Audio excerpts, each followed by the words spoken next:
Salut 3 personnes et dis-lui bienvenue au mois. Dis-leur 3 personnes, bienvenue dans le mois de. Dis-leur bienvenue dans le mois d'août. Amen. Amen. Dis-lui encore bienvenue. Bienvenue. Amen. On peut acclamer très fort pour Jésus. On peut pousser des cris de joie pour Jésus.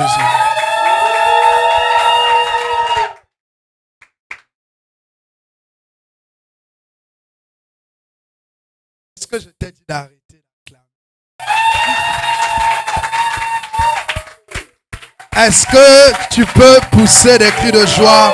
Tu peux célébrer le roi des rois, célébrer le Seigneur des seigneurs. Amen. Donne-moi le meilleur de tes amens. Donne-moi encore le meilleur de tes amens. Amen. Je rends grâce à Dieu pour la vie qu'il m'accorde.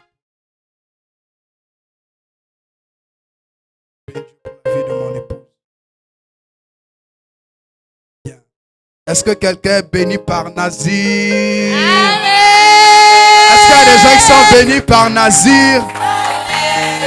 Nous sommes à notre 3e jour des 30 jours de prière et de consécration. Alléluia. Alors, je voudrais que tu sois connecté ce soir et Dieu va te faire. Lève tes mains là où tu es.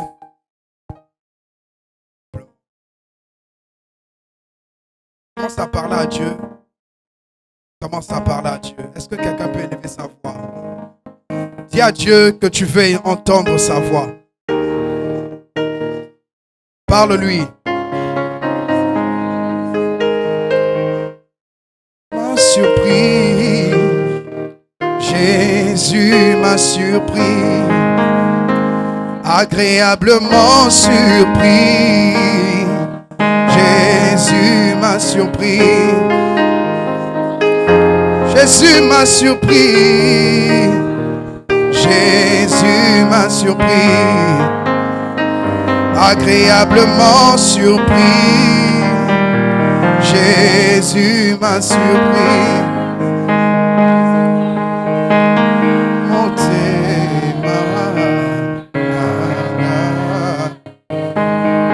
Ce chant veut dire que Dieu m'a surpris. Il est l'amour de ma vie et il a enlevé la honte de ma vie. Bolingo. Bolingo amote mangae alongoli longoli sogina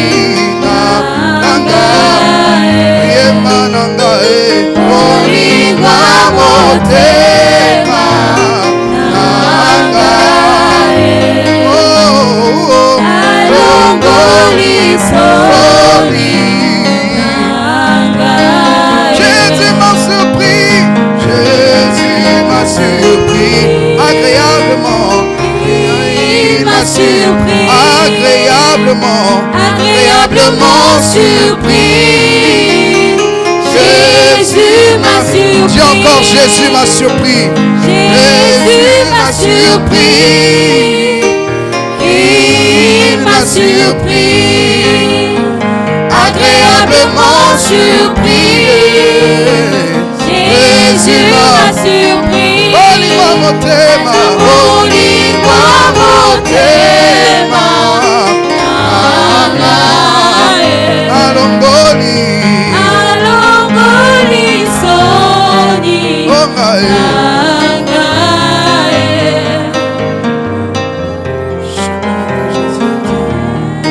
Si tu m'enlèves, je n'aurai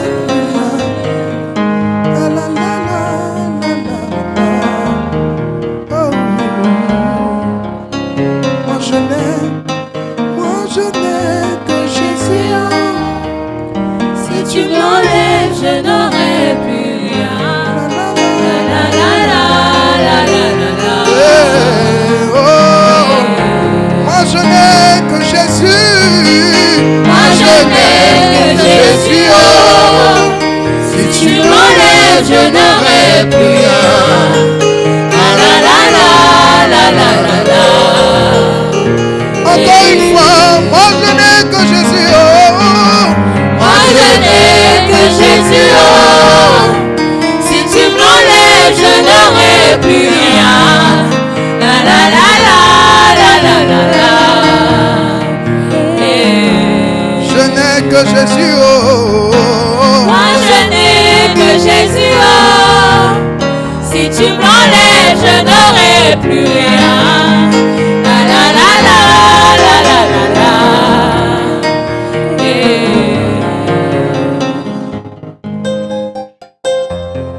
Je porte dans mon cœur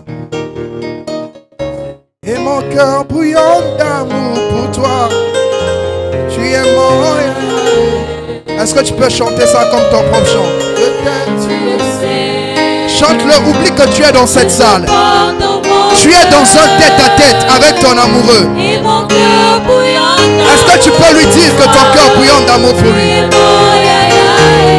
Dis-lui encore que tu l'aimes, dis-le avec conviction. Ce n'est pas un chant simplement, c'est une prière. Je te porte dans mon cœur. Et mon cœur, Et mon cœur bouillant d'amour et pour mon toi. cœur. Tu es mon yaya. Je t'aime, tu le sais, Je Dieu. t'aime, tu le sais. Je te porte dans mon cœur. Je te porte dans mon Et cœur. mon cœur bouillonne. Et mon cœur bouillant d'amour pour toi. Tu es mon yaya. Tu es mon yaya. Tu es mon yaya. Tu es mon yaya. Tu es mon yaya. Tu es mon appui. Tu es mon appui. Seigneur, nous avons besoin de toi ce soir. Nous avons besoin de ta grâce. Viens et parle à nos cœurs. Viens orienter nous. Viens faire nous trouver grâce à tes yeux ce soir. Que ta main soit sur nous. Que toi seul puisses te glorifier, Seigneur.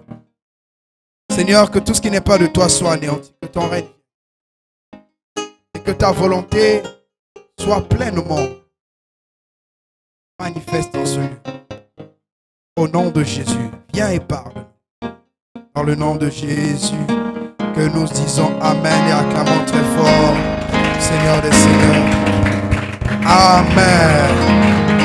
Amen. On peut s'asseoir dans la présence. On peut m'aider.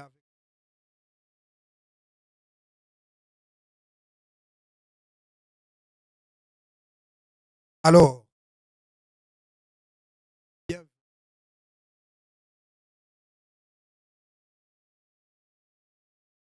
à la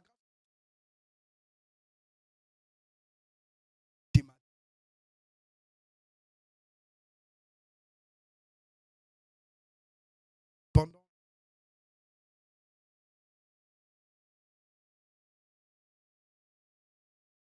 le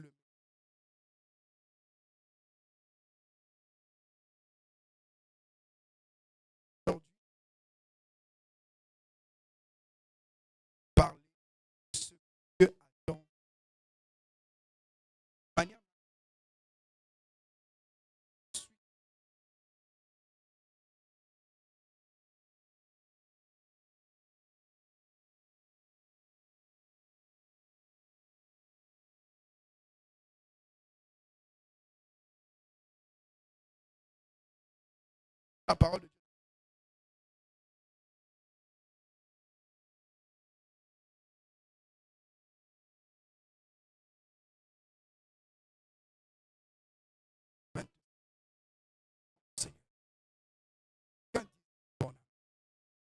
La Bible dit, Marie, aimez-vous comme c'est par la parole. Après l'avoir purifié par le afin de faire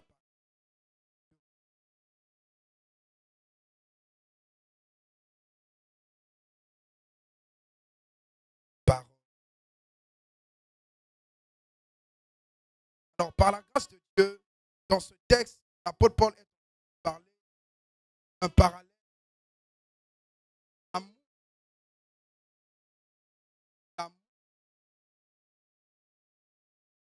La même manière qu'il aime.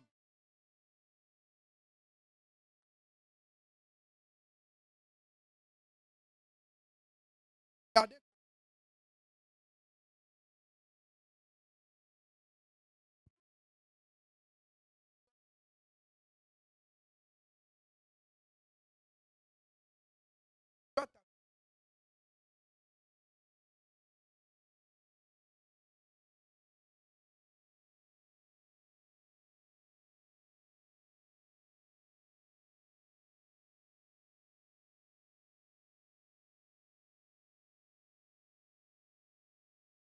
Aimer de sais pas quoi tu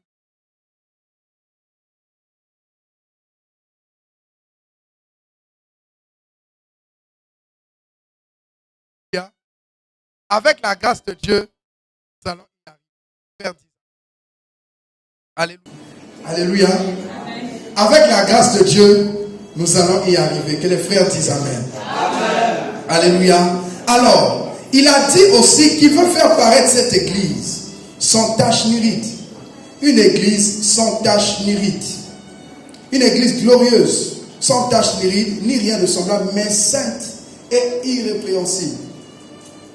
Il dit c'est lui qui fait paraître son église, sans tache ni ride. Alléluia. Donc à un certain niveau, c'est Dieu qui travaille à ce que son église paraisse comme ça. Mais il a dit c'est qu'il veut que son église paraisse devant lui, glorieuse, sans tache ni ride, ni rien de semblable. Donc Dieu attend que son église atteigne cette perfection de paraître sans tache, sans ride, ni rien de semblable, mais qu'elle soit sainte et irrépréhensible. Ma prière, c'est que Dieu fasse de nous une église sans tache ni ride, mais une église sainte et irrépréhensible au nom de Jésus. Alors, lorsque nous venons à Dieu, nous sommes en train de parler du fait que Dieu ait des attentes. Donc, la vérité fondamentale de notre enseignement, c'est de savoir accepter et de reconnaître que Dieu a des attentes. Lorsque nous venons dans la foi chrétienne en Christ, on veut que Dieu nous bénisse. On veut que Dieu nous donne le mariage. On veut que Dieu nous ouvre les portes. On veut que Dieu puisse nous stabiliser. On veut que Dieu puisse nous donner la santé. On veut que Dieu puisse nous donner les enfants. On veut que Dieu puisse ouvrir les portes. On veut que Dieu puisse nous élever, nous donner le voyage, nous délivrer. Tout ça, c'est bien. On vient toujours vers Dieu. Comme ce monsieur qui est riche dans la famille. Ou comme ce milliardaire dont tout le monde a remarqué la richesse. Et quand on le voit juste en porteur de solutions. Mais on ne le voit pas en réceptacle. Ça veut dire une personne qui doit recevoir aussi de nous. Un jour, un homme riche, un président organisait son anniversaire. Et pendant qu'il faisait son anniversaire, il y a eu des hommes qui sont venus avec l'intention de prendre ses cadeaux. Le jour de son anniversaire, les gens ne sont pas venus lui donner, mais sont venus prendre. Et il y a eu une personne qui est venue, elle était venue avec 1 million pour remettre au président. Et quand cette personne est arrivée, elle a dit, président, j'avais vraiment cette petite enveloppe. Vous savez, pour un président, 1 million, c'est pas beaucoup. Hier, je disais sur mes statuts, tout le monde galère. Le problème avec toi, c'est que tu galères au niveau de 100 francs. Tu peux élever ton niveau et galérer au niveau des milliards. Le président aussi galère. Parce que lui manque 2 milliards, 3 milliards personnes pour terminer un budget. Il dit, je manque de l'argent. Quand il dit je manque de l'argent, toi tu te dis que c'est 10 000 comme toi. Non, lui galère en termes de milliards.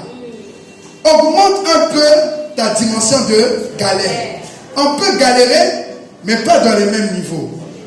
Alléluia. Donc il dit c'est un petit 1 million. Mais ce n'était pas le million.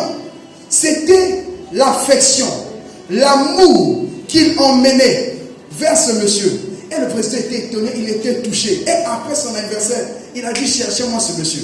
Parce que pendant que plusieurs viennent puiser, moi je viens puiser.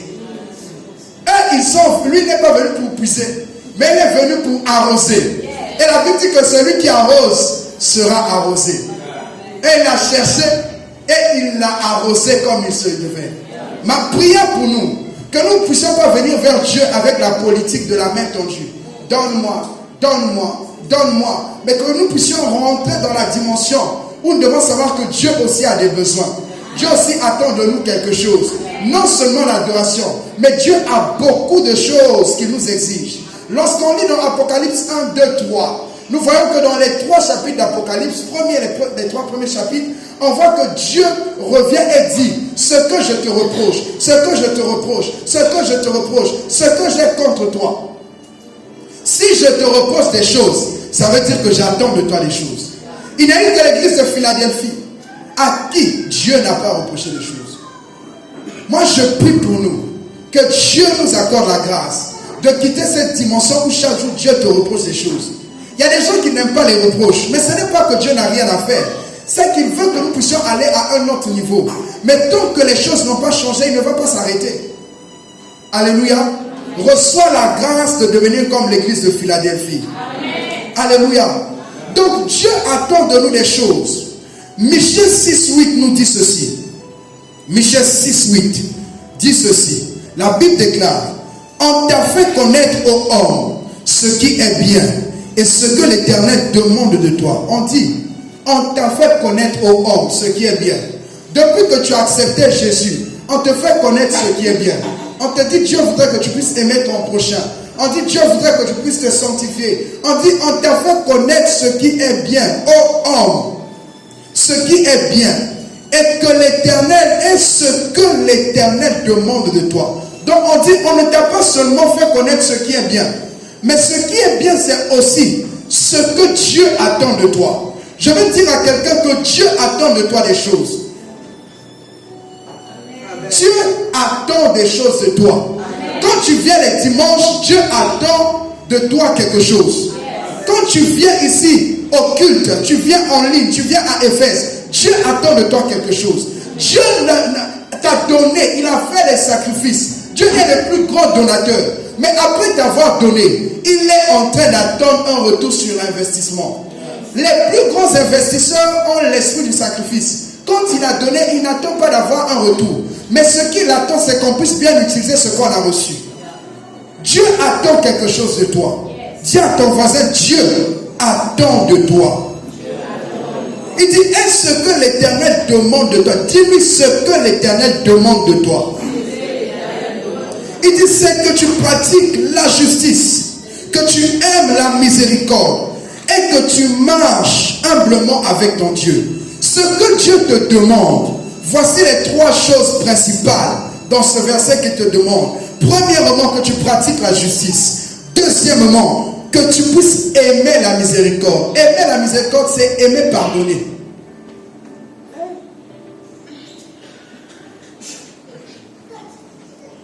Aimer la miséricorde, c'est aimer. C'est aimer quoi? Pardonner. Le pardon aime et l'amour pardonne. Donc il dit, tu dois aimer ça.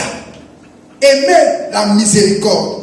Troisième des choses, il dit, marcher humblement avec son Dieu. Ce que Dieu te demande, c'est de marcher humblement. De marcher humblement. On n'a pas dit de marcher seulement avec son Dieu, mais de marcher humblement. Il y a des gens qui marchent avec Dieu mais avec orgueil. Ils marchent avec Dieu mais avec beaucoup de présomption. Ils marchent avec Dieu mais avec beaucoup trop de certitude. Nous croyons en Dieu. Il est le fondement de notre foi. Mais nous devons aller avec humilité. Un jour, un homme, il va arriver dans une église. Quand il arrive dans l'église, vu que Dieu l'utilisait puissamment, il vient avec une certaine démarche. Il est entré de manière grandiose, de manière éloquente, de manière remarquable. Et quand il entrait, tout le monde a vu. Et il est arrivé. On va recevoir l'homme de Dieu. Et l'homme de Dieu vient. Il passe à la chair. Il commence à prêcher. Il prêche, il prêche, il prêche. Après, Dieu va prier.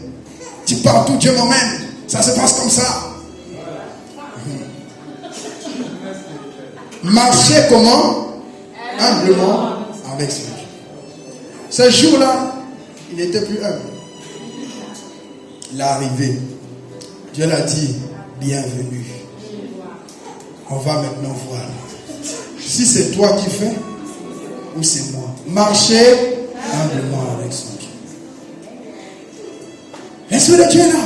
L'Esprit de Dieu est là. L'Esprit de Dieu est là. Quelqu'un répondait aussi? L'Esprit de Dieu est là. L'Esprit de Dieu est là. Il y a des gens toujours qui guettent dans l'église. Il dit, l'Esprit de Dieu est là. Ça arrive, ça arrive, ça arrive. Et qu'est-ce qui? Levez les mains, fermez les yeux. Homme de Dieu, venez, venez, venez. Il y a des jours où ça ne marche pas. Et il voulait partir. Attrape-moi derrière Karoko. Quand il voulait partir, il y a une maman qui l'attrape comme ça. Ainsi parle l'Éternel. Si tu étais entré comme tu sors, tu serais sorti comme tu es rentré. Marcher humblement avec son Dieu. Dieu attend de son église l'humilité. Une église humble grandit. Une église humble comprend que l'autre aussi peut commettre des erreurs. Une église humble, il y a beaucoup de choses, c'est pas seulement la prière. On n'est pas humble. On n'est pas humble. Dès qu'on te fait le reproche, qui es-tu? Qui es-tu? Moi, tu sais depuis quelle année je prêche? Moi, toi qui es-tu? Vermisseau d'Israël. Marcher humblement avec son Dieu. Voici ce que Dieu attend. Alors on nous dit ce que Dieu attend de son église. Ici il y a trois principales choses que Dieu attend. Pratiquer la justice, aimer la miséricorde, marcher humblement avec son Dieu. Et le monsieur là, quand il est sorti là, il a appris. Je prie que Dieu nous garde humbles dans nos cœurs. Importe ce qu'il va faire avec nous, qu'on soit toujours humbles. Les habitués de Dieu, qui maîtrisent Dieu et le mouvement de l'esprit, faites attention. Faites attention. Il y a une chose de faire les choses dans l'humilité. Il y a une chose de faire les choses avec présomption. La limite est très infime. Alors, c'est ce que Dieu attend de nous. Mais c'est quoi l'église? Rapidement, 4 définitions de l'église. Définition 1. L'église est l'ensemble des personnes rachetées par Jésus-Christ. L'église est l'ensemble des personnes rachetées par Jésus-Christ qui croient en lui comme leur Seigneur et leur Sauveur. L'église est l'ensemble des personnes qui croient en Jésus-Christ comme Seigneur et Sauveur et le reconnaissent comme leur Dieu. 1 Corinthiens 1:2. 1 Corinthiens 1:2. La Bible dit ceci. L'église de Dieu qui est à Corinthe, à qui ont été sanctifiés, à ceux qui ont été sanctifiés, autant pour moi, en Jésus-Christ, appelés à être saints, à tous ceux qui invoquent en quelque lieu que ce soit le nom de notre Seigneur Jésus-Christ, leur Seigneur et le nôtre. Il dit à l'église de Corinthe, à ceux qui ont été sanctifiés en Jésus-Christ, appelés à être saints, ceux qui invoquent Dieu comme leur Dieu, comme leur Seigneur et le nôtre. Donc c'est ça l'église. Ce sont des personnes qui ont été rachetées par l'œuvre de la croix, qui croient que Jésus-Christ est fils de Dieu et il est Dieu. Il est leur Seigneur. Il n'est pas seulement leur sauveur, mais il est leur Seigneur. Deuxième définition, l'Église est le corps mystique de Jésus-Christ. L'Église est le corps mystique de Jésus. Quand on parle de l'Église, l'Église c'est le corps mystique de Jésus-Christ. Lorsqu'on parle du corps mystique, c'est un corps spirituel. Alléluia. Voilà, c'est un corps qu'on ne peut pas cerner avec l'intelligence, mais avec l'esprit. Amen. 1 Corinthiens 6, 19. 1 Corinthiens 6, 19 à 20 dit: Ne savez-vous pas que votre corps est le temple du Saint-Esprit qui est en vous, que vous avez reçu de Dieu, et que vous appartenez point à vous-même. Vous ne vous appartenez point à vous-même, car vous avez été rachetés à un grand prix. Glorifiez donc Dieu dans votre corps et dans votre esprit, qui appartiennent à Dieu. On dit ton corps qui a été racheté est le temple de Dieu, est la maison de Dieu. Ton corps est le temple de Dieu. Et comme nous sommes la maison de Dieu, Dieu habite en nous, ce qui fait que nous soyons, toi et moi, des représentations du corps de Christ. Toi, tu peux être la main, moi je peux être le pied. Toi, tu peux être les yeux, moi je peux être le dos. Alléluia. Alors c'est quelque chose de mystique parce que tu es là-bas, la main est là-bas, le pied est ici. C'est quelque chose de mystique. Donc il y a des gens qui sont dans le corps du Christ que tu n'aimes pas, mais ils font partie du corps. Donc, deux fois il faut qu'on se taise. Oh non, eux là-bas, ils font ceci, ils prêchent ceci. Quand tu atteins une certaine maturité dans les choses de Dieu, tu te concentres sur ce que Dieu t'a dit de faire et de faire. Imaginez-vous que la main dise au pied: mais toi aussi, depuis que tu marches là, tu ramasses la poussière, tu ramasses la poussière. Mais il va lui dire: est-ce que toi, tu peux venir faire ce que je fais? Alléluia. Donc, tu es le corps de Christ, je suis le corps du Christ. Tu es l'église, je suis l'église. Troisième définition. L'église est le lieu où se fait le culte, un édifice. La preuve en est que quand tu commences à prier avec tes frères et tes sœurs dans une maison, on va te dire: vous voulez faire une église ici? Ou c'est pas ça? On va te dire: donc, toi tu appelles tes amis, tu veux changer la maison en église. Pourquoi? Parce que l'église, dans sa définition, c'est aussi le lieu où des saints se rassemblent pour invoquer Dieu. 1 Corinthiens 1, 2 nous dit ceci: l'église de Dieu qui est à Corinthe, à ceux qui ont été sanctifiés en Jésus-Christ, à être saints, à tous ceux qui invoquent en quelque lieu. L'église, c'est ceux qui invoquent en quelque lieu. Voilà pourquoi dans l'ancien temps, où à l'ère de l'église primitive, il y avait des maisons, des églises de maisons, ce qu'on appelle des cellules. Donc en quelques lieux, c'est l'église. Les hommes ont mis des critères, Père Sam. Donc pour que ça soit l'assemblée, il faut 50 membres, il faut 100 membres. Une église, c'est la Bible dit: là où 2 ou 3 sont assemblés en mon nom, je suis au milieu d'eux. C'est le principe de l'église qui est là. Donc on peut déjà commencer la cellule chez toi là-bas, aimé. On apparaît seulement comme ça, on commence l'église. Même si on est 3, c'est déjà l'église. Ou bien, on doit changer notre manière de voir les choses. Le diable a dilué, a détruit, en fait a déconstruit certaines vérités. Pourquoi on peut se dire non? Nous on aime les méga church. Mais méga church ça commence quelque part. Jésus était seul, il appelait 1, il appelait 2, il appelait 12, il appelait... Puis ça a grandi. Ils sont devenus 120, ils ont prié. Puis c'est devenu 3000. Après ils ont prié, c'est devenu 8000. Ou bien... Donne-moi un amen. Amen. Là où il y a 2 ou 3, c'est l'église. Quatrième définition. L'église est l'épouse de l'agneau.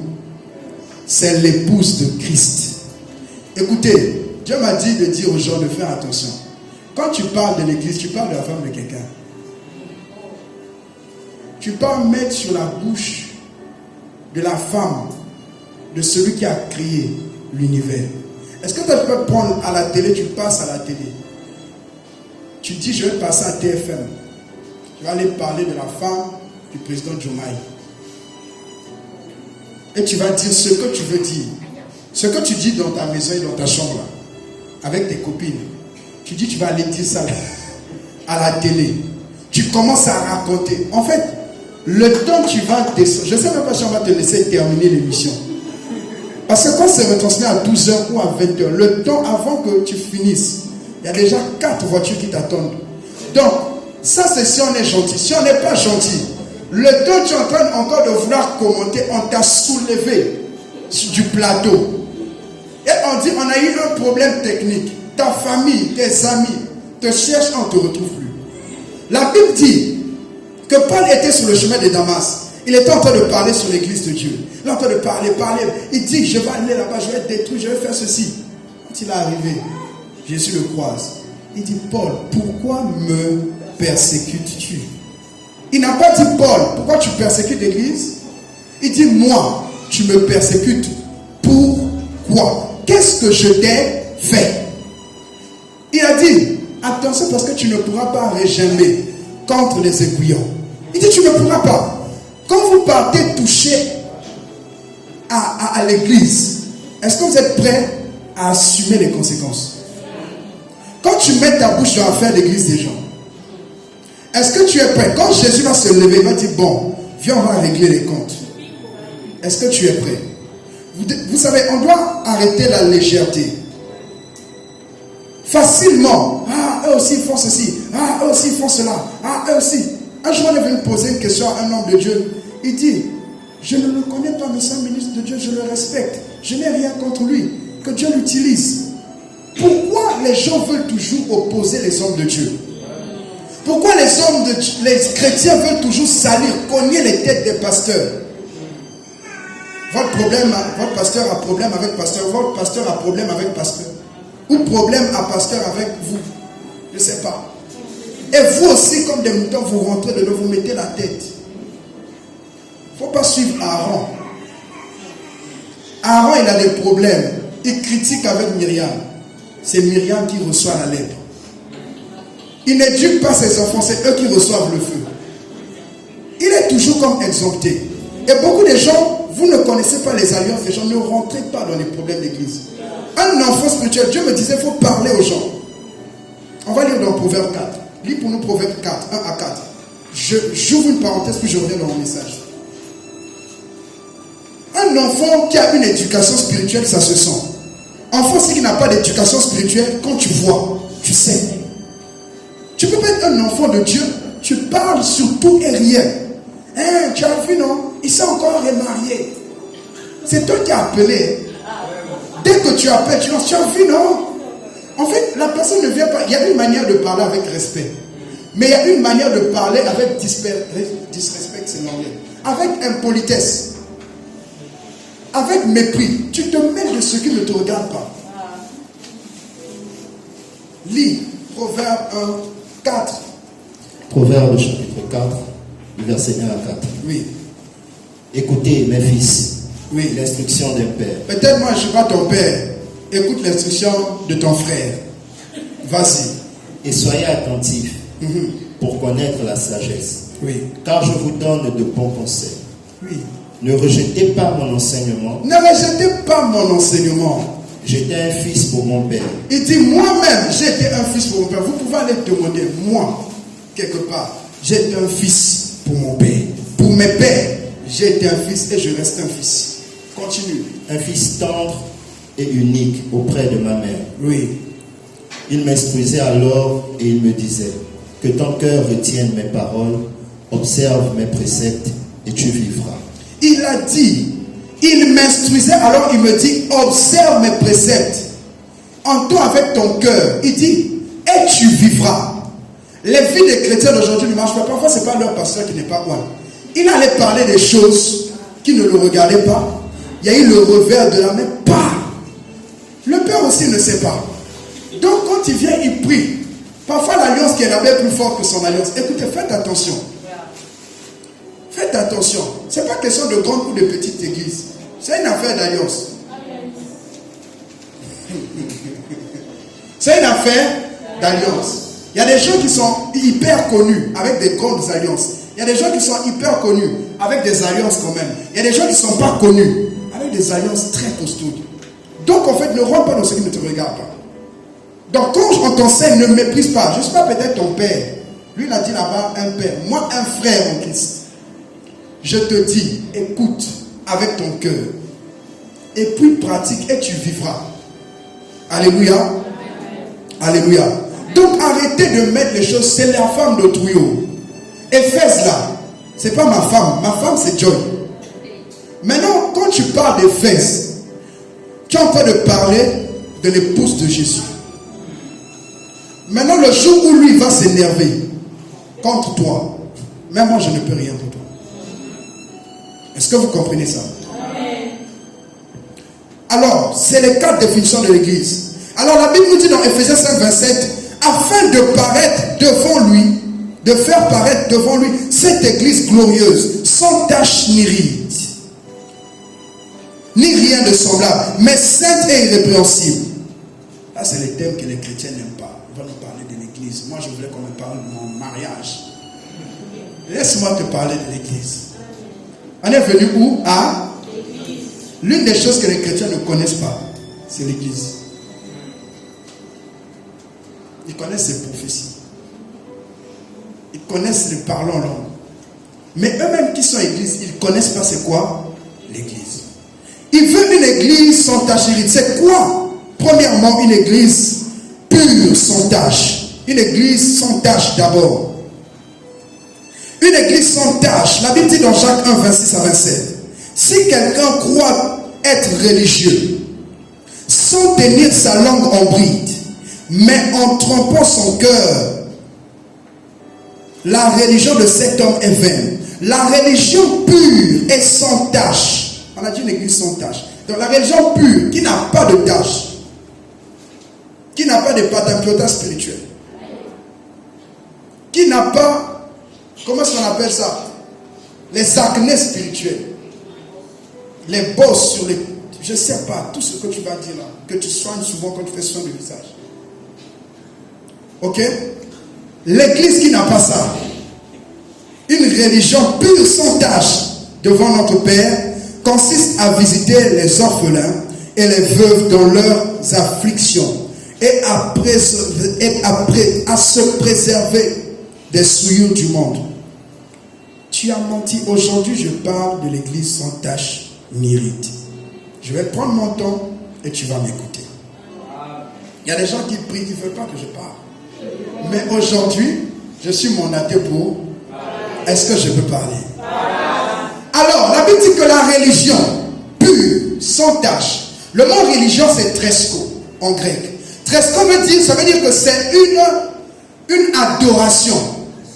Une adoration. Une adoration. La crainte de Dieu. Trembler et être craintif. On dit que quelqu'un qui est religieux, une personne qui se croit être dans la religion, quand on parle de religion, ça veut dire des pratiques de la piété. Quelqu'un qui se croit être pur, qui se croit être religieux, qui se croit être droit, qui se croit avoir la crainte de Dieu, ce qu'il doit savoir, que s'il croit être quelqu'un qui craint Dieu et qui ne sait pas attraper sa langue, sa religion est vaine. Sa crainte de Dieu est multipliée par 0. Donc lorsque quelqu'un ne sait pas tenir sa langue, sa religion déjà a pris un coup. Il y a maintenant les tâches. Est-ce que je parle à quelqu'un? Donc une religion qui ne sait pas, quelqu'un qui est religieux, qui vient à l'église, qui croit craindre Dieu, qui ne sait pas tenir sa langue, c'est une personne qui crée les tâches. Donc une église sans tâche, premièrement, c'est une église de personnes qui savent tenir leur bouche.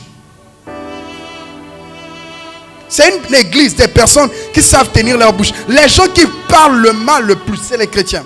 Les gens qui parfois emmènent des informations sans vérifier à la source, c'est les chrétiens. Les gens qui prennent en fait, les gens même qui disent des versets qu'ils ne connaissent pas, c'est les chrétiens. Il ne sait pas tenir sa bouche. Lis pour nous Matthieu 12, 36 à 37. Écoutez-moi, si tu ne sais pas tenir ta bouche, déjà ta religion, ta sanctification, ta vie là, tu as maintenant une église avec tâche. Ça entache sur ta destinée, ça entache sur ta vie. Est-ce que je parle à quelqu'un? Donc quelqu'un qui se croit saint, qui ne sait pas garder sa bouche, sa sanctification est multipliée par 0. Tu peux lire, mon frère. Matthieu chapitre 12, versets 36 à 37. Oui. Je vous le dis, au jour du jugement, les hommes rendront compte de toutes les paroles vaines qu'ils auront proférées. Car par tes paroles, tu seras justifié et par tes paroles, tu seras condamné. Quand Jésus va revenir pour nous juger, il va te prendre. Il va dire, c'est qui a dit ça? C'est pas moi. Hein? Il dit, tu es sûr que c'est pas toi? Bon, je sais pas, mais il dit, écoute bien. Est-ce que c'est pas toi? Il dit, c'est moi. Ok, c'est toi. Oui, c'est moi qui ai fait, c'est moi qui ai dit. Il dit, Dieu nous dit que chacun va rendre compte pour chaque parole qu'il va dire. Écoutez-moi, on dit que nous qui enseignons en Père Sam, on va nous traiter, juger plus durement. Mais vous aussi, toutes vos paroles vont vous condamner. Tout ce que tu dis, dont tu n'as aucune maîtrise, mais que tu parles, les paroles vaines, toi tu ne peux pas faire 1 heure sans te taire, sans arrêter de parler. Fallait pas aller faire informatique, va faire journalisme. Alléluia. Donc, il dit, les gens vont rendre compte, vont être jugés sur la base de chaque parole vaine qu'ils vont dire. Une parole vaine, ce n'est pas seulement une fausseté. Hein? On va rendre des comptes. Nos paroles vont nous justifier. Nos paroles vont nous condamner. Une église sans tâche, c'est une parole. Une église qui fait quoi? Qui sait tenir sa langue. Une église sans tâche doit comprendre, l'une des grosses attaques de l'ennemi dans les temps de la fin, c'est de discréditer l'église, de discréditer les hommes de Dieu, d'emmener des faux témoignages, d'emmener des calomnies, de décrédibiliser, en fait, en sorte que les gens ne puissent plus croire à tout ce qui est religion, tout ce qui est chrétienté. Et cela, c'est comment? Par une attaque. Il faut qu'on prolifère des mensonges. Il faut qu'on puisse réduire la crédibilité de l'église. Et comment ça se fait? Les fausses accusations. Comment ça se fait? On doit toujours avoir des histoires sur l'église. Allez dire ce que vous dites là sur l'imam. Et on verra. Et faites une vidéo. Pourquoi vous ne faites pas ça? En fait, les gens qui descendent plus leur propre valeur, c'est les chrétiens. Une église sans tache ni ride doit comprendre ceci. Psaume 73, 2 à 9 dit: toutefois, mon pied allait fléchir, mes pas étaient sur le point de glisser. Psaume 73, 2 à 9. Verset 3. Car je portais envie aux insensés, en voyant le bonheur des méchants. Rien ne les tourmente jusqu'à leur mort, et leur corps est chargé d'un bon point. Ils n'ont aucune part aux souffrances humaines, et ils ne sont point frappés comme le reste des hommes. Aussi l'orgueil leur sert de collier. La violence est le vêtement qui les enveloppe. L'iniquité sort de leurs entrailles. Les pensées de leur cœur se font jour. Ils raillent et parlent méchamment d'opprimés. Ils profèrent des discours hautains. Ils élèvent leur bouche jusqu'aux cieux. Et leur langue se promène sur toute la terre. Toi, tu as déjà vu une langue qui ramasse. Même le chien, sa langue est dehors là, ça ne ramasse pas partout. Mais la Bible dit ici que eux, leur langue, ça va jusqu'au ciel. Ils prennent les choses d'en haut. Ils ramassent les choses de la terre. Leur langue est devenue un balai. Ils ramassent tout. Ils ramassent. Ça, c'est quelle langue? Le Seigneur m'a fait comprendre. Vous allez voir que dans 1 Jacques 1, 26 à 27, on nous dit d'abord qu'ils doivent savoir tenir leur langue. Après, on dit qu'ils doivent rendre visite. Tes paroles sont directement rattachées à tes actes. Tes actes sont directement reliés à ton cœur. Donc, un autre aspect d'une église sans tâche, c'est une église qui sait faire du bien.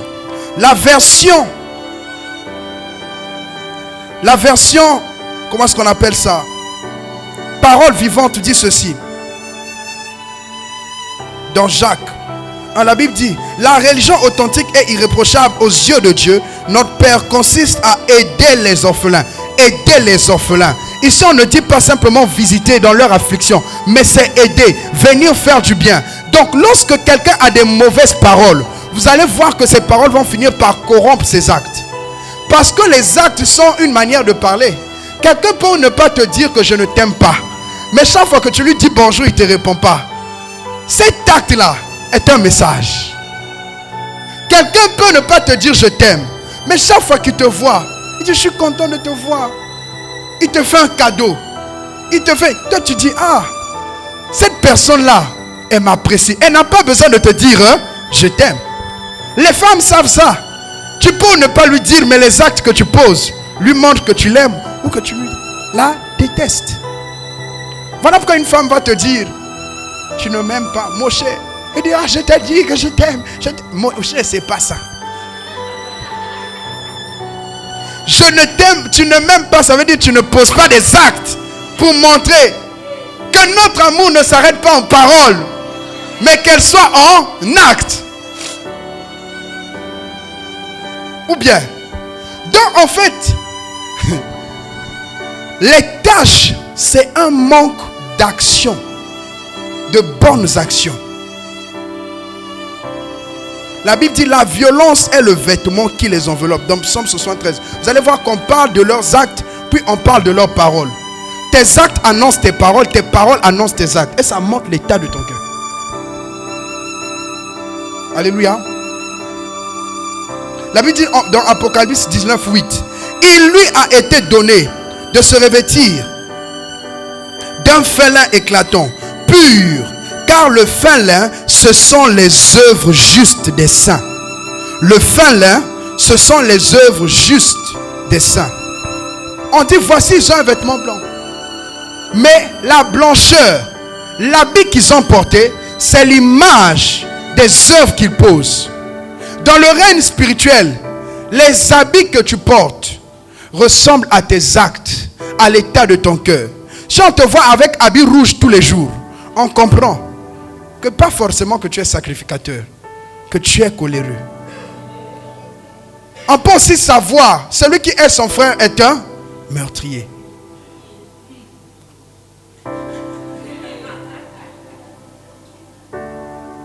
Donc rien que tes actions vont te faire porter un vêtement. Quand on voit un médecin avec sa blouse, on sait que celui-là, son travail c'est piquer les gens. On sait que sa prière c'est qu'il y a beaucoup de clients. Beaucoup de clients égale beaucoup de malades. C'est pas moi qui ai dit ça. Quand on voit un soldat, sa tenue, je ne vais pas parler. Mais sa tenue, ça te parle ou pas? Tu sais ce qu'il fait? Ou bien? Donc chaque vêtement annonce des actes. Et chaque acte qu'on veut poser va nous exiger à nous habiller d'une certaine manière. Une église sans tâche, c'est une église qui sait maîtriser sa bouche. Et une église qui fait du bien. La plupart du temps aujourd'hui, lorsque les gens font du bien, après qu'il t'ait fait du bien, il va aller dire lui-même, annoncer que je lui ai déjà fait du bien. Ça veut dire que ses paroles viennent anéantir l'acte qu'il a posé. Ou l'acte qu'il va poser sera anéanti par ses paroles.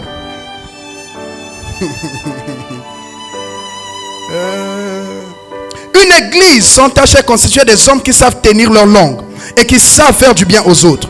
De plus en plus les enfants de Dieu deviennent méchants, qui prient beaucoup, mais avec des cœurs sombres, remplis de manque de soutien, remplis de critiques.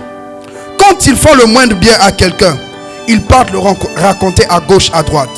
Matthieu 6, le verset 3 à 4 dit, mais quand tu fais l'aumône, que ta main gauche ne sache pas ce que fait ta droite, afin que ton aumône se fasse en secret, et que ton Père qui te voit, qui voit dans le secret, te le rendra. Il y a des gens, si je prends 2 millions, je donne à mon frère Belfrid, Je vais lui dire, reçois les 2 millions. Moi-même, je vais parler. Vous voyez, les 2 millions, c'est moi qui lui ai donné. Vous voyez les 2 millions, c'est moi. Ça veut dire que le bien que j'ai eu à faire, la parole vient anéantir. Pourquoi tu m'as aidé, tu m'as donné ta nourriture, et après tu peux dire encore que tu m'as nourri?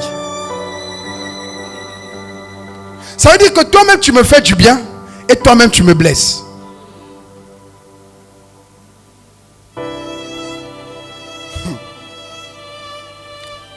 Je vais seulement parler. Matthieu 6, 3 à 4 dit: mais toi, quand tu donnes de l'argent aux pauvres avec ta main droite, ta main gauche ne doit pas le savoir. Ainsi que tu donnes, ce que tu donnes reste en secret. Dieu ton Père voit ce que tu fais en secret. Les gens, l'église qui a des tâches. Aujourd'hui, j'ai bien habillé, elle a mis la perruque. Tu ne savais pas que la perruque là, tu sais la perruque qu'on a acheté? Oui, je suis allé refaire ça, j'ai changé la couleur, je lui ai donné. Mais on parle de la communion fraternelle. Tu croyais que quoi? J'ai donné. Je vois. Après, on voit encore l'autre. Tu as vu comment est-ce qu'elle a porté? C'est ma perruque. Elle voit encore là-bas. Tu as vu la chaussure là? La chaussure là, c'est mon mari qui lui a donné. Il vient là, il porte aussi. Il commence à danser. Et quand il danse, il soulève toujours les pieds. Il soulève toujours les pieds. Il sait combien on avait acheté ça quand on était en Belgique. Depuis qu'il a eu la chaussure, il ne se sent plus. Quand il marche la tête en haut, il lance seulement les pieds. Une église avec les tâches, c'est ce qu'elle fait. C'est ce qu'elle fait. Oh, c'est lui. Oh, le pasteur. Oh, on l'a soutenu ici. Maintenant, là, Dieu l'a béni. Voilà. Tu vois, même son premier costume qu'il avait porté le jour-là, c'est nous qui lui avons, c'est notre ministère qui avons cotisé. On lui a donné. Il est ingrat. Il est ingrat. Il ne nous salue pas. Les tâches. Voici les tâches qu'on envoie sur notre robe. Tous les jours. Tous les jours. Tous les jours. Tous les jours. Et on se dit, il n'y a pas la gloire. La gloire va venir comment? Quelque chose qui s'est passé dans le département. Tout le quartier connaît. On ne connaît pas ce qui Rick. Mais le jour où Rick va se présenter. Bonjour. C'est Rick. Ah, tu es dans le département. Ah, je comprends déjà. Attends, je l'appelle. Toi-même, Rick, tu es déjà... Tu crois même que c'est... On t'a vendu en bien. Non, on t'a sali. C'est lui toujours quand tu pries, il transpire comme ça. Après, ils sont forts. C'est comme s'il ne connaît pas qu'il faut mettre les citrons et tout ça. Mais le frère Rick n'a pas les citrons. Toi maintenant tu prends les affaires de la prière, tu emmènes ça chez vous. Tout le monde chez toi à la maison sent que le frère Rick sont mauvais. Maintenant, quand on le voit déjà de loin, assieds-toi là-bas, il y a la chaise. Ce jour-là, il ne sent pas mauvais. Tu as déjà sali son dossier. Donc le jour où on dit le frère Rick va prier pour toi, ah non, les odeurs je ne veux pas. S'ils sont mauvais, qu'est-ce qu'il va apporter à ma vie? David sentait mauvais. Les tâches qui sont dans l'église, qui sont sur la robe de l'église. Est-ce que quelqu'un comprend c'est quoi une église sans tâches? On a blessé beaucoup de gens, hein? Fais du bien à l'autre, après tu pars raconter à tout le monde. Pourquoi tu pars raconter à tout le monde? Tu peux raconter à une personne. Mais toi aussi à qui on raconte? Tu es troué, ta bouche est trouée. Tu es une passoire. Tu es une passoire ou tu es un entonnoir. Ou tu es un câble de transfert. Airdrop ecclésiastique. Toi, si on te donne seulement une information. Moi, je fais maintenant ça. Hein. Je donne une information comme ça. Je ne te donne ça qu'à toi. Et je te dis, j'avais dit. Après, je sens seulement que 5 personnes sont connectées. ont le mode passe Wi-Fi. Je comprends que le malware, c'est toi. Connaissez le malware? Le virus, c'est toi. Donc je te fais plus confiance. Avant j'étais naïf. Mais là, je te dis quelque chose, je te regarde. Parce que l'église, on emmène les tâches. Et puis on se dit, pourquoi les gens ne viennent pas à l'église? Vous savez, les pasteurs ne vont pas souvent chez les gens. Hein? Bon. Le cœur de berger se fait rare ces derniers temps. Donc les visites sont compliquées. Donc en fait, on ne sait pas ce qui se passe dans la vie des fidèles. Shalom. Mais comme la Bible dit que Dieu a fait une alliance avec les prophètes, il ne peut rien faire. Donc, même parfois, ce n'est pas les visions. Mais il y a quelqu'un qui passera par là, il va badigeonner l'information. Il y a toujours parmi vous un malware qui vient. Toujours, parce que Dieu nous aime.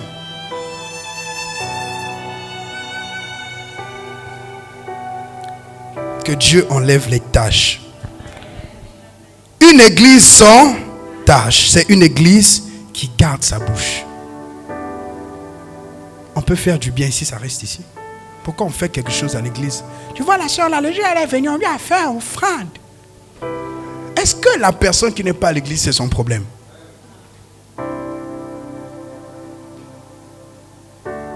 C'est ça. Tu sais pas, la personne à qui tu dis parfois c'est un sorcier. On a décidé de faire la caisse. Après là-bas, il bloque maintenant l'argent. Vous ne savez pas, hein? Le pauvre projet à l'église. Si Dieu aussi ne nous montre pas faire ça. Oh non, les voyons, laissons ça. Si Dieu ne nous montre pas, on va voir quoi? On va savoir quoi? Maintenant, toi, tu es parti voir l'info. On fait comment? Dans chaque église, il y a des sorciers. Il se peut que là, que quelqu'un à côté, dans les parages, soit sorcier. Bon, ce n'est pas le sujet. Je reviendrai sur la sorcellerie un jour. Une église sans tâche, c'est une église qui sait garder sa bouche et qui fait du bien. Une église sans rides, c'est quoi? Lorsqu'on parle de rides, les rides sont des sillons. Est-ce qu'il y a des gens qui ont fait le jardinage comme moi, l'agriculture? Quand on fait des sillons, ça veut dire qu'on fait une partie de terre. On met une division, c'est comme des rangées comme ça. Ça peut être un sillon, ça c'est un sillon, ça c'est un sillon. Et il y a des espaces. Donc quand on parle de rides, on fait aussi allusion au sillon.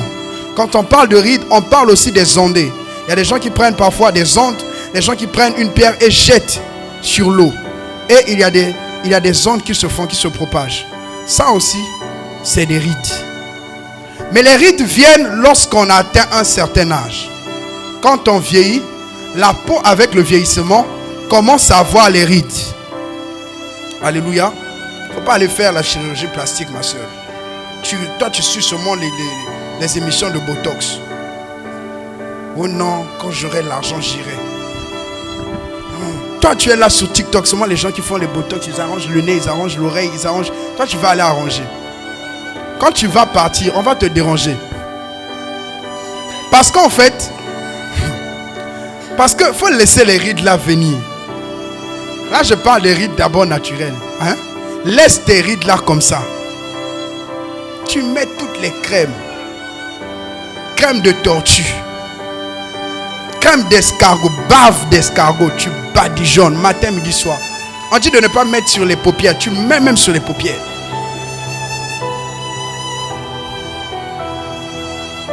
Ou bien, personne ne veut vieillir, hein? Oh non, surtout les femmes, lutte contre la vieillesse. Quelle lutte? Laisse la vieillesse venir.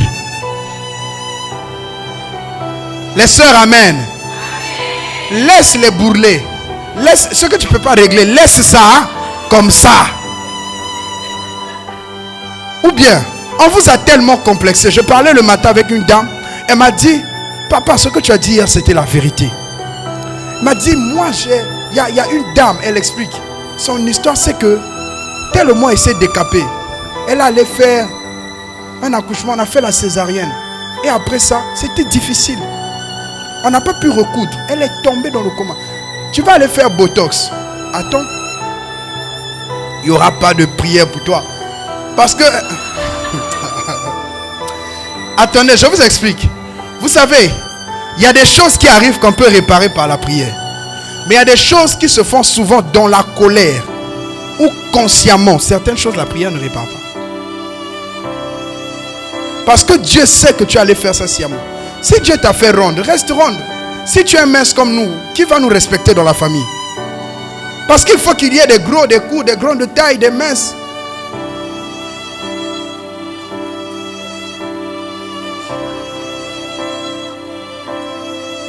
Ou bien, imaginez que tout le corps c'était un œil. Est-ce que c'est beau? Que tout le corps c'était un pied. Est-ce que ce serait beau? Quand le diable vous emmène à être complexé, ça veut dire qu'il veut vous emmener à être uniforme. C'est pas normal. Ou bien, arrête de suivre les botox. Arrête ça. Je te parle, je te vois clair. Arrête ça. Alléluia. Donc, lorsqu'on parle, je suis en train de parler des rides, c'est la vieillesse. Et selon le commentateur Jean Calvin, il dit ceci. Les commentateurs de Genève, inspirés par Augustin, voient dans la ride un symbole d'affaiblissement doctrinal ou de corruption progressive qui doit être absent de l'église glorieuse que Christ présente à lui-même. Donc ils disent que c'est un vieillissement doctrinal. Ok? Mathieu Poul dit que le ride c'est un vestige du vieil homme. Ça veut dire que c'est une manifestation du vieil homme. Une église avec les rides, c'est une église où les gens aiment réveiller le vieil homme. Il dit, fallait pas te noyer. Quand je suis à l'eau baptême, réveille-toi. Il repart dans l'eau là-bas. Il le sort de l'eau. Il part, il pompe. Il fait comment ça s'appelle ça? Bouche à bouche, tout ça là. Les premiers secours. Il les réveille. Vieil homme, reviens. Vieil homme, reviens. Il y a des gens qui disent, il ne faut pas réveiller les travers de ma vie passée. Moi, c'est pas encore totalement parti. Hein. Ma bouche là, tu la cherches. Les rides. Le vieil homme. Le vieil homme. Nous, dans notre famille, quand on déteste. Nous, dans notre famille, lorsqu'on chasse, hein, on ne revient pas en arrière. Tu es de la famille de Dieu. Tu es de la famille des chasseurs. C'était Nimrod, gros chasseur devant le Seigneur. Maintenant, toi, est-ce que tu es de la famille de Nimrod? Ah, Jésus. Selon l'article universitaire d'Isaac Tissoun, l'article examine le contexte gréco-romain où des soins cosmétiques hydriques visaient à effacer les rides et taches. L'image biblique est comprise comme une hydrothérapie cosmétique spirituelle où Christ transforme l'église vers une beauté sainte et jeune. La ride représente alors toute trace d'imperfection humaine que seul le Christ peut vraiment effacer. Alléluia. Donc il s'agit d'un vieillissement doctrinal. 1. D'un trait de caractère du vieil homme. 3. Ça veut dire qu'il y a une opération chirurgicale, spirituelle que Dieu fait. La Bible dit ceci. Est-ce que tu me suis? Lorsque Dieu a dit que Sarah devait avoir un enfant, la Bible dit, on ne sait pas comment, hein, mais cette parole-là, ça a rajeuni Sarah. Parce que vous allez voir qu'elle était vieille, avant même qu'elle ait un enfant. Dans un chapitre avant, la Bible dit que quand on l'a vue après de 90 ans, le pharaon l'a aimée. Ça, c'est quelle femme de 80 ans, 90 ans que tu vas aller commencer à lever? Toi, tu es roi. Tu as toutes les femmes du royaume. Tu es païen. Mais c'est quelle femme-là que tu vois? Elle avait quelle beauté? Ça veut dire que en Christ, il y a la possibilité, que ce soit physique ou spirituel. Spirituellement, Dieu a les capacités d'enlever le vieillissement. Il y a des gens qui ont fait 15 ans, 20 ans de l'église. Ils ont un vieillissement spirituel. Leur peau fait maintenant comme ça. Il y a un manque d'uniformité. Dans ce qu'ils font, il y a des choses qui ne sont pas uniformes. C'est ça les rides. Les rides cassent l'uniformité. Alléluia. Hier, je l'ai dit, je vais encore le lire. La Bible dit ceci.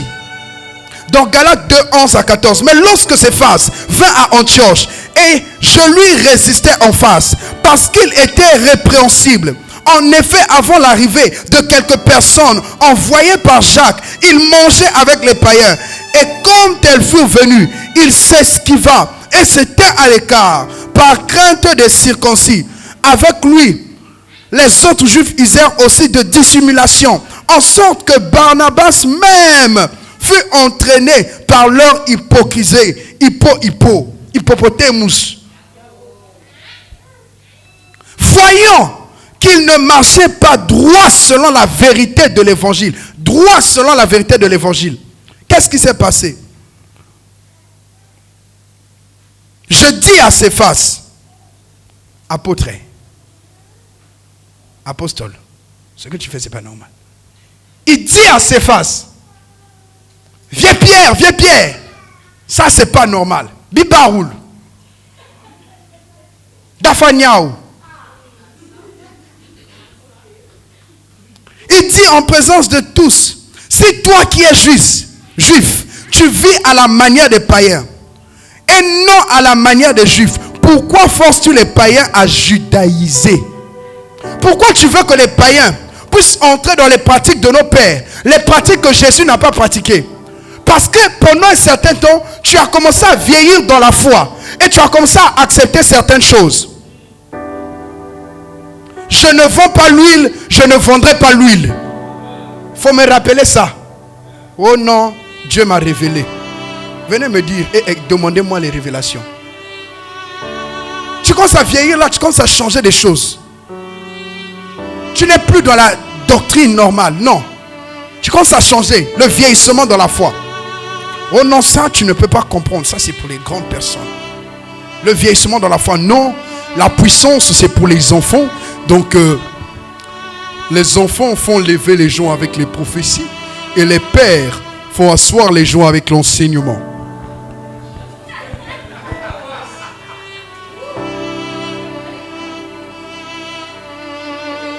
Le vieillissement.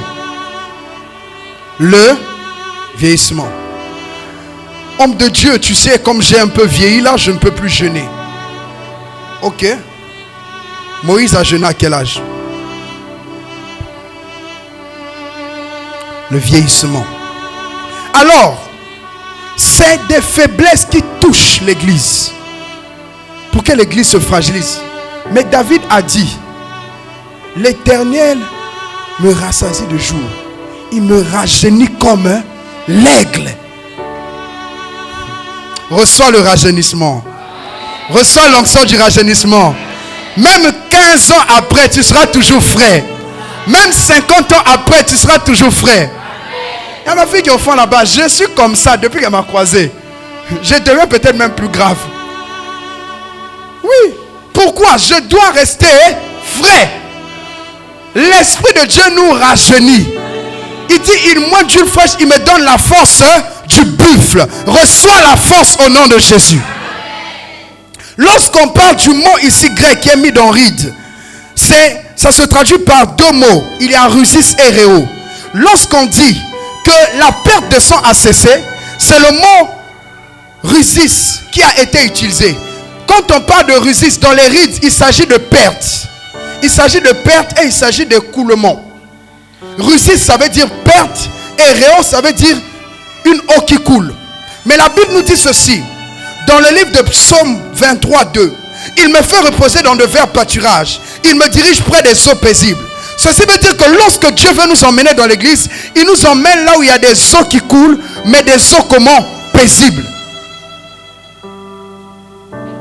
Et la Bible dit dans Apocalypse 17, 15, il me dit, les eaux que tu as vues, sur lesquelles la prostituée est assise, ce sont des peuples, des foules et des nations et des langues. Ça veut dire que lorsque Dieu nous emmène quelque part, là où il y a des eaux paisibles, ça veut dire que nous conduit là où il y a des hommes qui sont paisibles. Il nous emmène là où il y a des hommes qui nous donnent la paix. Pas des femmes qui ne nous donnent pas la paix. Pas des hommes qui ne nous donnent pas la paix. Mais là où il y a des hommes qui sont paisibles. Des hommes paisibles. C'est des peuples paisibles. C'est des hommes paisibles. C'est des frères paisibles. C'est des sœurs paisibles. Le problème dans l'église, c'est qu'on n'a plus de frères paisibles. On n'a plus de sœurs paisibles. Dès que tu vois le frère, c'est le frère troublé. Tu as les troubles qui troublent. Quand tu passes là-bas, c'est la sœur qui trouble. Tu pars là-bas, c'est le pasteur qui trouble les troublés. Il y a des difformités. Parce qu'en fait, il n'y a plus les eaux paisibles. Il n'y a plus des hommes de paix. Mais il y a maintenant simplement des hommes qui troublent, qui troublent, qui troublent.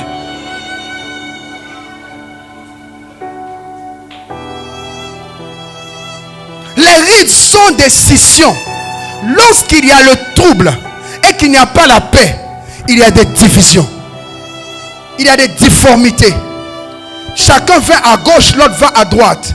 Lorsqu'il y a des brebis quelque part qui sont conduits par le berger, lorsqu'ils commencent à prendre l'eau, si à 1 kilomètre il y a simplement une ride, ça veut dire qu'on touche l'eau, qu'on met juste un bâton à 1 kilomètre, dès que la première ondée d'eau va arriver, ils vont arrêter de boire.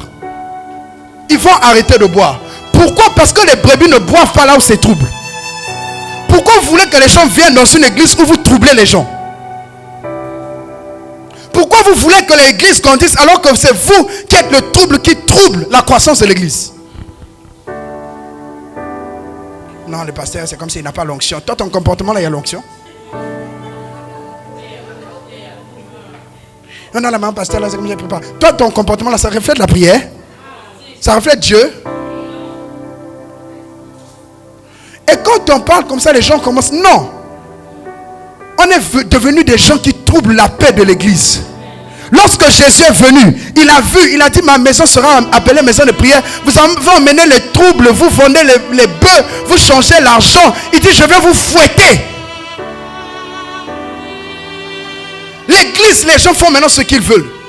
Ils viennent et dès qu'on corrige quelqu'un dans l'église, il se fâche comme le pasteur. Il va accuser. C'est quel enfant, si son père le frappe, il va aller accuser, même pas chez l'oncle, même pas chez la cousine, il va chez les voisins, il part même dans un quartier. L'église, ce n'est pas l'Europe ni le Canada où on porte plainte aux parents. L'église, ce n'est ni l'Europe ni le Canada où on porte plainte aux parents, où la police vient chercher les parents. C'est l'institution de Dieu. Lorsque le pasteur va te dire quelque chose, tu prends, tu commences à dire lui-même dans sa vie, il n'a jamais commis d'erreur. Lui-même il a fait ceci. C'est quoi ce comportement? C'est quoi cet esprit? Ou dès que dans l'église on te corrige, tu dois aller te plaindre dehors. Les gens n'ont jamais vu la couleur de votre église, mais ils connaissent tous les détails. Les gens qui troublent l'église, Dieu va les troubler. Parce qu'il y a des pertes. Lorsqu'il y a des rites, il y a des pertes. Et quand il n'y a pas la paix, les gens se perdent. Vous ne savez pas ce que ça coûte de gagner une âme. Faire les directs, c'est bien. Faire déplacer les gens chaque dimanche. Faire les directs, les vidéos, c'est bien. Rassemble les gens sur une année, sur 2 ans, sur 3 ans, sur 7 ans, 8 ans, et qu'ils restent là. On est une génération où on veut détruire ce que Dieu construit par les gens. Donc, lorsqu'on est en train de parler des rites, c'est des choses qui se font pour que les gens puissent se séparer. Et quand les gens se séparent, il y a la perte. Le mot rite veut dire perte, perte, perte. L'église est en hémorragie. On perd des âmes tous les jours. Je me baladais avec le frère Evan, on a vu une soeur. J'ai dit: toi tu es ici? Oh oui. Tu ne vas plus à l'église? Oh non. Et quand vous faites ça, vous troublez les gens. Ils quittent l'église. Vous, avec votre vilain caractère, vous restez dans l'église.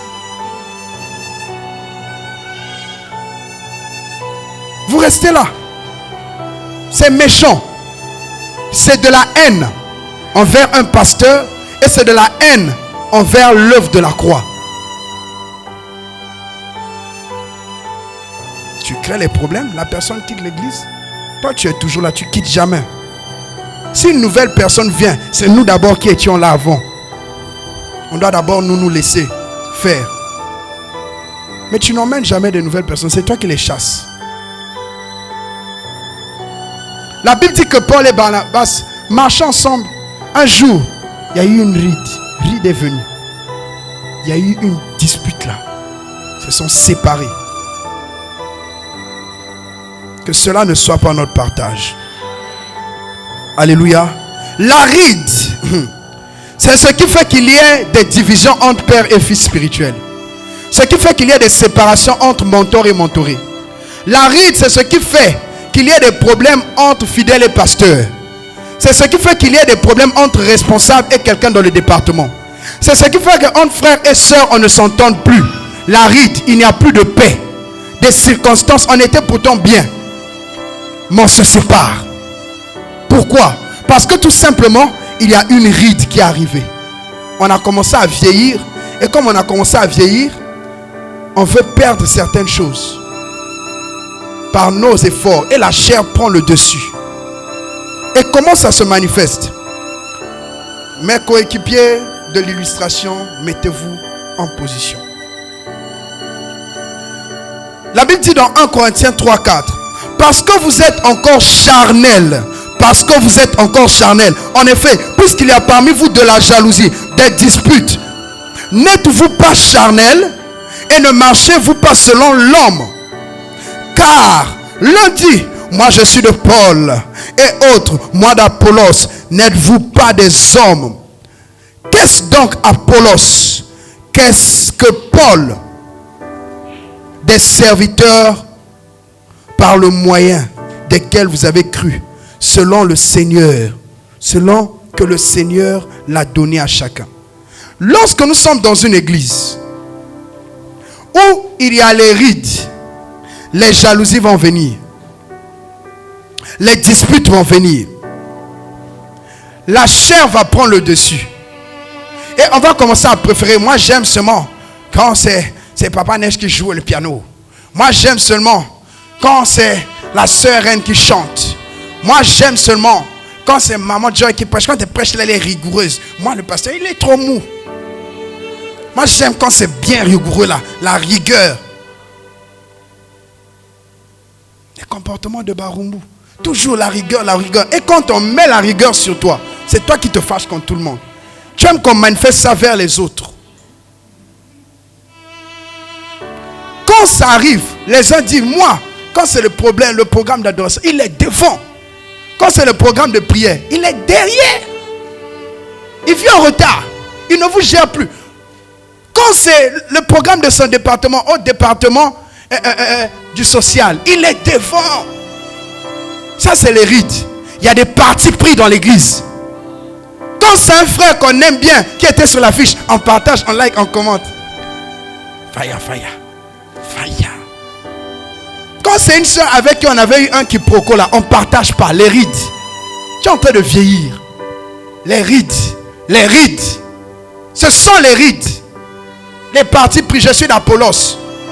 Quand c'est elle qui l'autre là, on est content. Quand c'est elle, ce sont des rides. Ça mène des divisions, des scissions dans l'église et des pertes. C'est un manque d'uniformité. Quand il y a les rides, la peau n'est plus uniforme. On n'est plus unis.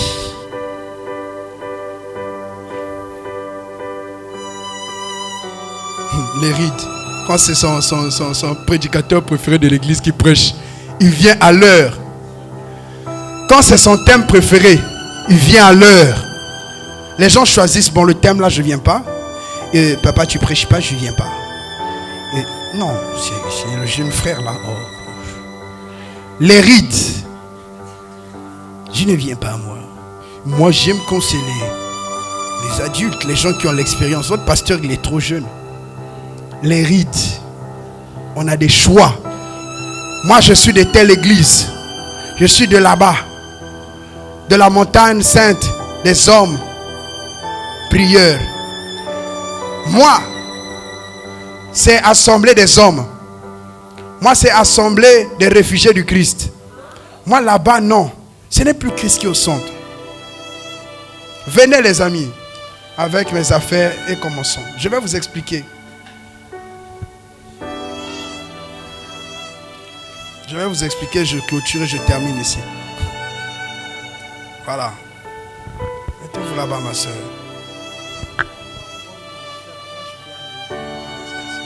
Voilà. Tu vas mettre du charbon là-bas. Voilà. La Bible dit que Dieu... On peut déplacer. que Dieu a besoin d'une église sans tache ni ride.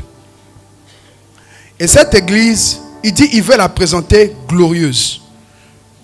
Il veut présenter l'église glorieuse. Donc ça veut dire, ça c'est la dimension qu'il veut nous présenter. Mais avant d'arriver là, il veut qu'on soit sans tache, ni ride, ni choses semblables. Et tout. Et pour que nous puissions être cette église-là, il y a un lien. Ce lien-là, c'est l'amour. Ce lien-là, c'est quoi? C'est l'amour. Alors, quand Satan veut détruire l'église, pour que l'église ne soit pas sans tache ni ride, qu'est-ce qu'il va commencer par faire? Il va envoyer un émissaire. Il va envoyer les gens.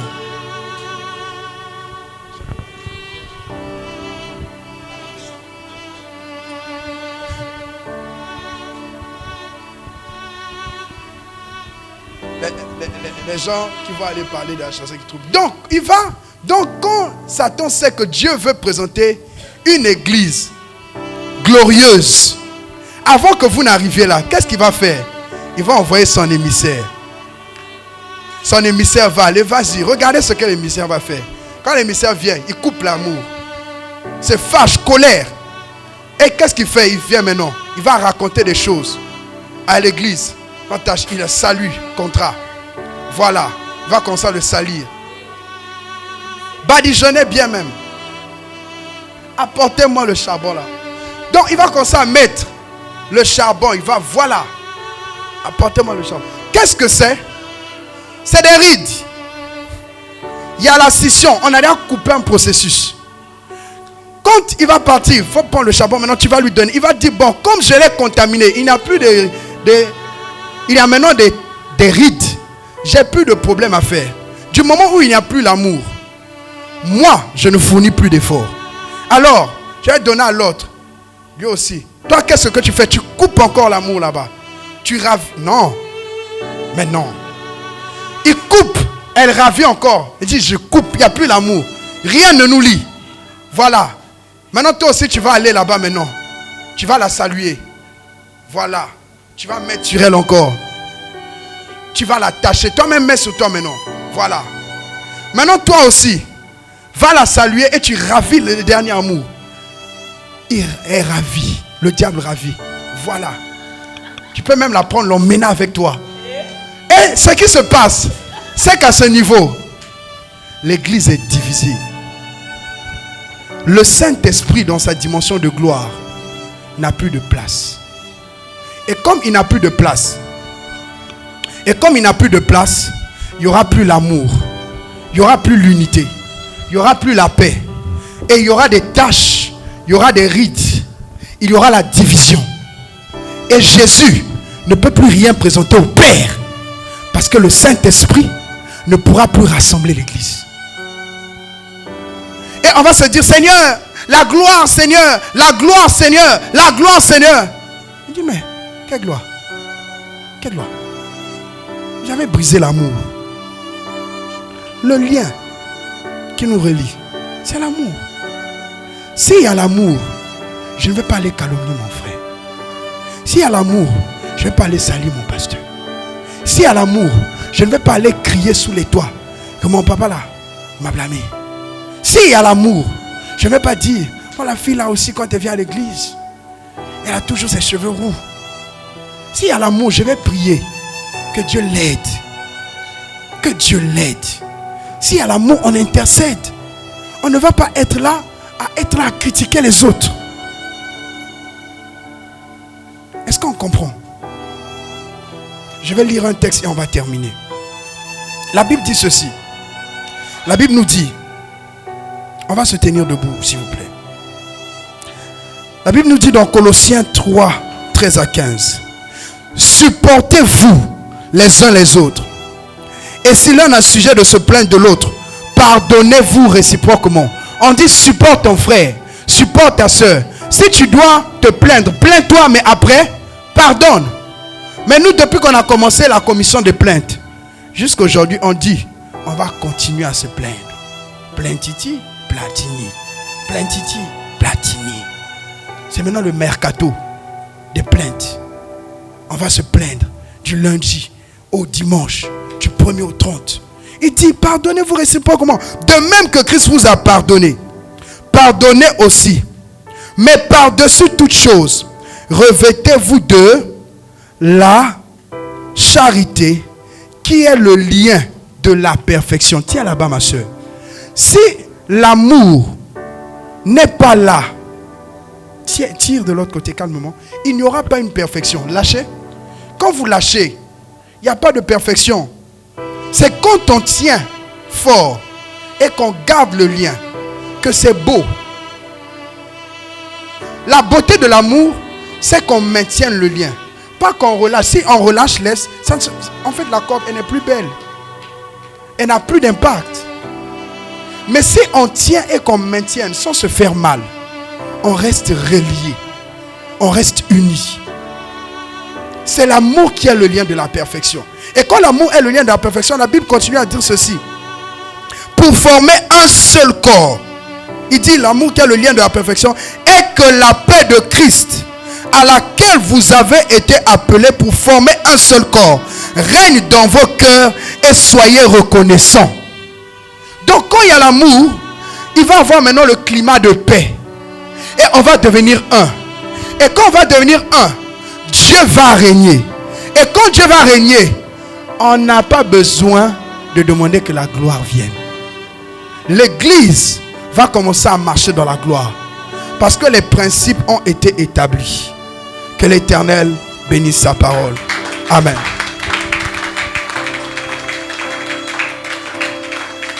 Acclamons le Seigneur. Continuez à acclamer le Seigneur.